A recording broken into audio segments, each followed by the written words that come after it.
Didengar Iran bisa-bisa berabe nih Indonesia.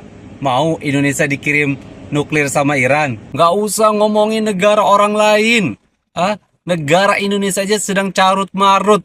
Presiden Prabowo sebut kata sensitif tentang nuklir. YouTube Sekretariat Presiden langsung memutus siarannya. Jadi Kedutaan Besar Iran sampai mengklarifikasi pernyataan Pak Prabowo saat pidato kemarin ya. Wah, gue iri banget sama Malaysia karena mereka ini punya moral, punya prinsip, nggak.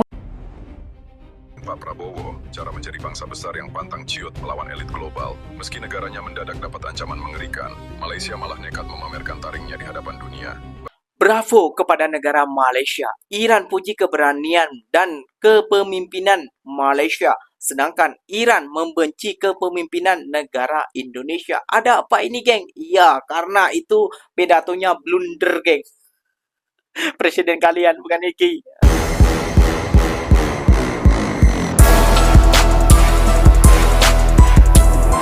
Assalamualaikum warahmatullahi wabarakatuh, geng. Berjumpa lagi bersama saya Iki. Gimana kabar saudara-saudara, sahabat-sahabat saya? Semoga kabar kalian selalu baik-baik saja, dilindungi oleh Allah Subhanahu wa taala, dijauhkan dari segala musibah dan diberi umur panjang. Amin ya rabbal alamin. Oke, yang seperti biasanya di video kali ini Ikinya akan mereaction beberapa video yang telah di-tag maupun yang telah terjumpa di TikTok.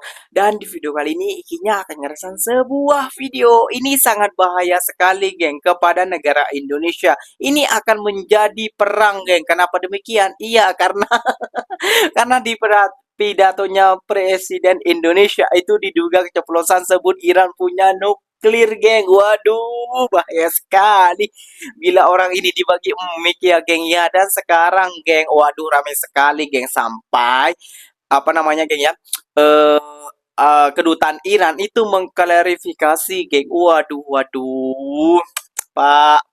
Pak, jangan bagi mic lagi, geng, ini orang, geng. Jadi gak usah berlama-lama, tentunya kalian sudah penasaran video apa saja yang akan Ikinya reaction buat kalian. Jom kita simak dulu bersama-sama.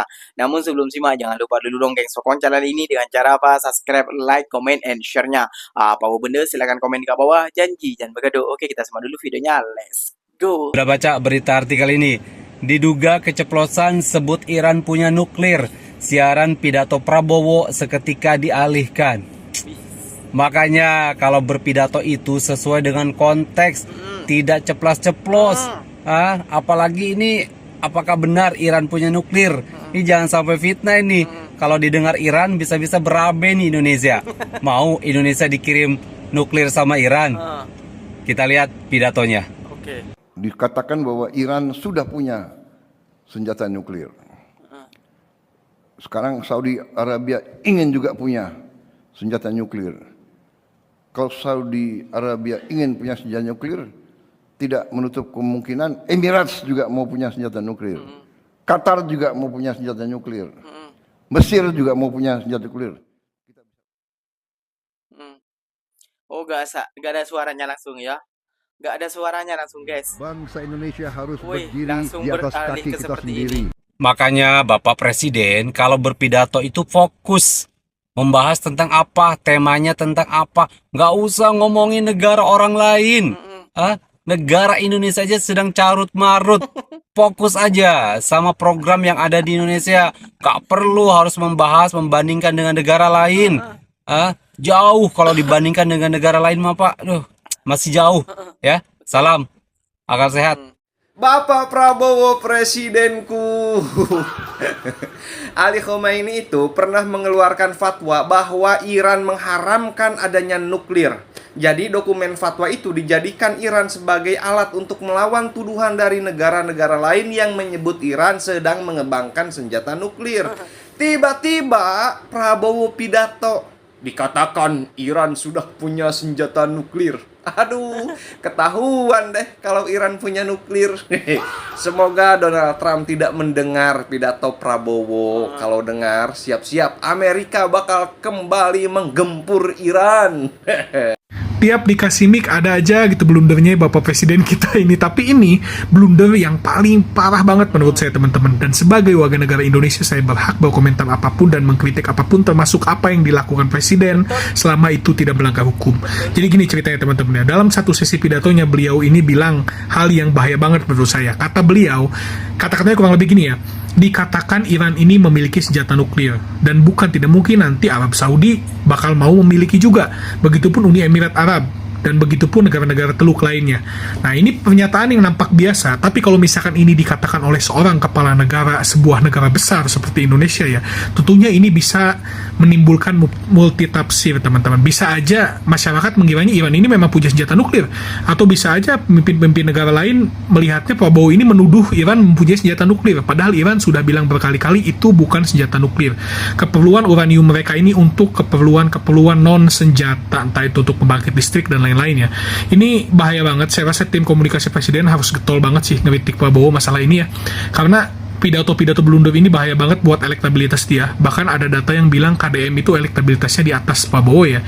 Jadi 2029 bakal berat banget buat beliau kalau terus-terusan blunder gini teman-teman. Presiden Prabowo sebut kata sensitif tentang nuklir. YouTube Sekretariat Presiden langsung memutus siarannya. Jadi saat berpidato di depan pengusaha Kadin di Istana Negara pada Jumat 31 Juli, beliau menyampaikan kabar tuh bahwa Iran sudah punya senjata nuklir yang bisa memicu Arab Saudi, Uni Emirat Arab, Qatar sampai Mesir ikut menginginkannya. Namun tepat di momen itu, mikrofon tiba-tiba mati. Tayangan berganti video lain dan rekamannya kemudian diunggah ulang dalam versi yang bagian nuklirnya sudah dihapus tanpa penjelasan resmi sampai sekarang. Padahal kalau kita simak teman-teman, Pak Prabowo tuh sebenarnya memakai frasa dikatakan bahwa alias mengutip kabar, bukan menegaskan sendiri. Dan pengamat Timur Tengah pun memastikan Iran belum terbukti punya senjata nuklir. Namun justru pemutusan siaran dan pengeditan video resmi negara inilah yang bikin publik menduga-duga apa sebenarnya kelanjutan pidato yang tidak boleh kita dengar itu. Kedutaan besar Iran sampai mengklarifikasi pernyataan Pak Prabowo saat pidato kemarin ya, yang mengenai disebutkan Iran memiliki senjata nuklir. Jadi kedutaan besar Iran yang ada di Indonesia itu mengklarifikasi di sosmednya ya, dan dia memunculkan sebuah tabel. Nah, ini gua kasih lihat kalian.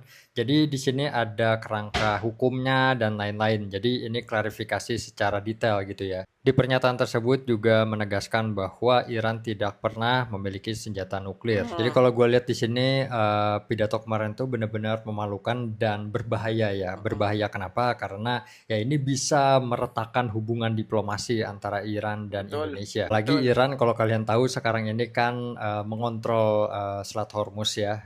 Dan kalau seandainya kita mau impor dari sana, mau dari bentuk minyak lah, dari bahan baku plastik dan macam-macam lah, di sana kan di Selat Hormuz itu bukan hanya minyak ya, hampir sebagian besar banyak sekali energi-energi yang kita butuhkan dari sana. Kalian bayangkan saja seandainya Iran itu bersitegang dengan Indonesia ya, dan kalau misalnya kapal kita mau ke sana gitu ya, bisa-bisa dihadang gitu ya. Jadi di sini berbahaya sekali ya seorang kepala negara yang blunder saat pidato, apalagi blundernya itu menyinggung negara lain gitu ya, apalagi ini isunya sangat-sangat sensitif. Jadi gue berharap Pak Presiden ya baca naskah pidatonya dan jangan terlalu melakukan banyak improvisasi ya, karena belakangan ini improvisasi Pak Presiden itu banyak sekali menimbulkan polemik dan konflik ya, entah di dalam negeri ataupun yang sekarang terbaru itu di luar negeri juga, kemarin yang lagi ramai juga media di Korea Selatan ya. Itu aja pesan gua ke pemerintah ya, mudah-mudahan saja didengar. Heran aku, geng,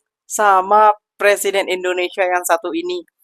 Kok selalu buat blunder? Kok selalu dia ini, ya Allah, nih pandai ngomong atau tidak sih? Enggak usah pandai untuk memajukan ekonomi, enggak usah, itu memang jauh lah dari ekspektasi kayak gitu ya. Dia pandai ngomong atau tidak sih? Kayak itu, dia mau ngomong itu dipikir-pikir dulu enggak sih, kayak gitu ya, King ya. Karena dia seorang kepala negara loh. Nah, kita ambil contohnya negara Malaysia, kayak itu ya, King ya. Rakyat Indonesia saja itu memuji keberanian dan ketegasan para pemimpin Malaysia, geng. Kayak gitu ya, kayaknya. Ini rakyat Indonesia memuji loh. Rakyat Indonesia, bukan rakyat Malaysia. Kalau rakyat Malaysia udah biasa memuji negaranya sendiri kan, kayak gitu ya. Seperti kita memuji negara Indonesia. Namun banyak sekarang nggak ada yang memuji negara Indonesia kalau seperti ini. Nah, seperti apakah bahkan juga Iran memujinya, geng, kayak gitu. Wah, penasaran kan? Jom kita simak sampai tuntas. Sumpah, gue iri banget sama Malaysia karena mereka ini punya moral, punya prinsip, nggak melulu soal uang. Bayangin, lihat nih, kesepakatan dengan Amerika di ujung tanduk, warga Malaysia tolak demi Palestina.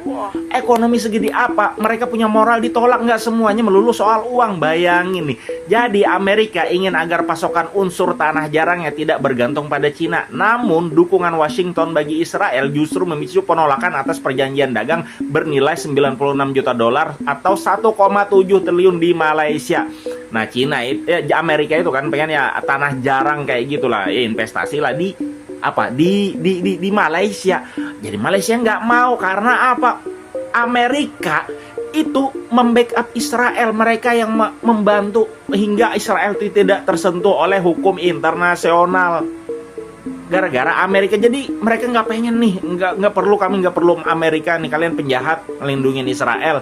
Kapan Indonesia bisa kayak gitu? Keren banget ya Malaysia, salut. Iran puji Saya tegaskan keberanian bahwa Malaysia. kita juga harus mengakui dan menjamin hak Israel untuk berdiri sebagai negara yang berdaulat. Kita dianggap seimbang. Saya juga terang-terangan mengatakan perdamaian hanya bisa datang kalau semua orang mengakui, menghormati dan menjamin keamanannya Israel. Lagi ngajarin Pak Prabowo cara menjadi bangsa besar yang pantang ciut melawan elit global. Meski negaranya mendadak dapat ancaman mengerikan, Malaysia malah nekat memamerkan taringnya di hadapan dunia. Baru-baru ini, Perdana Menteri Malaysia Anwar Ibrahim bikin satu dunia geleng-geleng kepala. Pasalnya, Anwar nekat melakukan sesuatu yang tak berani dilakukan pemimpin negara-negara lain, termasuk Indonesia. Dengan tegas, Anwar mengharamkan semua yang berhubungan dengan Zionis Israel untuk masuk ke negaranya. Bahkan turis-turis Israel yang datang membawa uang justru diharamkan melangkahkan kaki ke wilayah Malaysia, meski cuma 1 inci. Dan seperti yang sudah-sudah, sikap keras ini membuat Israel mengadu ke sekutunya, Amerika Serikat. Amerika pun turun tangan mengancam Malaysia. Jika Malaysia tidak melunak terhadap Israel, maka kerjasama ekonomi dan pertahanan akan dibatalkan. Namun mendengar ancaman itu, Anwar Ibrahim semakin menjadi-jadi. Di hadapan media internasional, Anwar menyatakan, Malaysia adalah negara merdeka dan berdaulat yang tidak bisa diatur-atur negara lain. Anwar Ibrahim bahkan bersumpah, tak peduli seperti apa ancaman yang datang, Malaysia akan tetap mengharamkan Israel. Di akhir pidatonya, Anwar memberi sindiran, Malaysia bukanlah boneka Amerika seperti negara-negara lain. Lagi rame dibahas, Malaysia kembali mengirim pesan paling keras kepada Israel. Perdana Menteri Anwar Ibrahim menegaskan bahwa warga negara Israel nggak akan diizinin masuk ke Malaysia. Bahkan, jika mereka tetap ngeyel mau masuk, mereka akan diminta keluar dari negara tersebut. Sikap ini didasarkan pada posisi Malaysia yang secara konsisten memang mengecam tindakan Israel di Gaza dan menyebut tindakan atau kebijakan mereka sebagai kejahatan terhadap rakyat Palestina. Yang menarik justru respon dari Malaysia. Alih-alih mengubah kebijakannya karena adanya tekanan dari negara adidaya itu, Kuala Lumpur justru menegaskan bahwa kebijakan terhadap Israel tidak akan pernah berubah. Jadi yang diusir warga negara Israel yang marah Amerika. Nah, kita apresiasi dengan langkah tegas Anwar Ibrahim untuk diketahui bahwa Malaysia banyak menampung warga Palestina dengan berbagai macam orientasi politik dan ideologi. Ribuan orang Palestina di Malaysia. Dan hebatnya adalah pemimpin-pemimpin Malaysia sejak dari Mahathir Mohamad sampai dengan Anwar Ibrahim, mereka berani berkomunikasi, berani berbicara, berani silaturahmi, menerima silaturahim dari pemimpin-pemimpin kelompok perlawanan. Ini satu hal yang patut kita apresiasi. Oleh sebab itu, pembelaan terhadap Palestina oleh Malaysia itu lebih konkret dan lebih jelas. Dan harus diingat bahwa Malaysia menampung bukan hanya orang-orang Palestina. Ingat, ketika peristiwa Aceh, banyak orang-orang GAM yang ditampung di Malaysia. Ingat bagaimana tokoh-tokoh kritis Indonesia tahun 70-an dan 80-an, mereka lari kemana? Ke Malaysia, ditampung. Padahal waktu itu hubungan antara Mahathir Mohamad dengan Presiden Soeharto itu sangat baik. Begitu pembelaan Malaysia terhadap orang-orang yang tertindas. Bravo Anwar Ibrahim. Dia boleh buat urutan, tapi saya akan tegas pertahankan hak buat rakyat Malaysia dan keputusan dibuat oleh rakyat Malaysia untuk tetap menghalang kehadiran mana-mana warga negara Israel di Malaysia. Bravo kepada negara Malaysia. Iran puji keberanian dan kepemimpinan Malaysia. Sedangkan Iran membenci kepemimpinan negara Indonesia. Ada apa ini, geng? Iya, karena itu pidatonya blunder, geng. Presiden kalian bukan Iki. Aduh, Ikinya nggak mau. Presiden seperti itu selalu blunder. Sama Korea, sekarang sama Iran. Gak usah dibagi mic, udah berapa kali. Aduh, cukup bagi Ikinya aja mic. Ikinya, biar Ikinya yang bersuara kayak gitu ya. Gak usah bagi mic dia. Aduh, susah orang itu kalau dibagi mic. Kayak itu beneran susah orang itu. Gak bisa diatur itu. Maunya sendiri, seenak omongnya sendiri. Kayak gitu ya, geng ya. Seenak cakapnya dia sendiri aja. Janji dia bercakap, dia bercerita, gak tahu mana alurnya kayak gitu ya.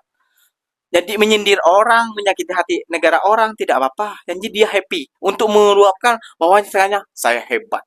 Ternyata dia tak ada debat. Malu geng sebagai rakyat Indonesia beneran. Malu.